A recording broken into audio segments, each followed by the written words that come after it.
Hi everyone, welcome back.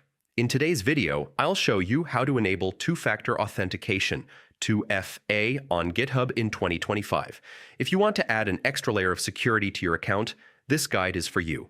Let's get started. First, open your browser and go to github.com. Log in with your account, and then click on your profile icon in the top right corner. From the drop-down menu, select Settings. On the left-hand side menu, you'll see an option called Password and Authentication. Click on it.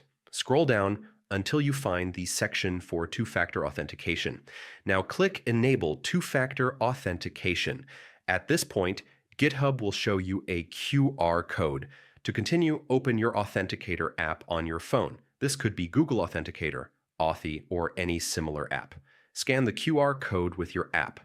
If you prefer, you can also use the setup key provided instead of scanning the code. Once you've added GitHub to your Authenticator app, you'll see a 6-digit code appear. Enter that code into GitHub and click Continue.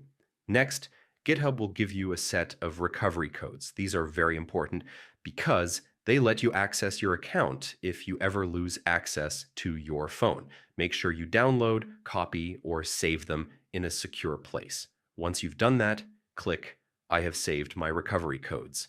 Finally, GitHub will confirm that two-factor authentication has been enabled. Click Done, and that's it. You've successfully secured your GitHub account with two-factor authentication.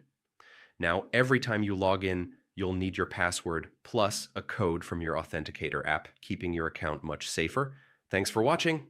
If this guide helped you, don't forget to like the video, subscribe for more tech tutorials, and I'll see you in the next one.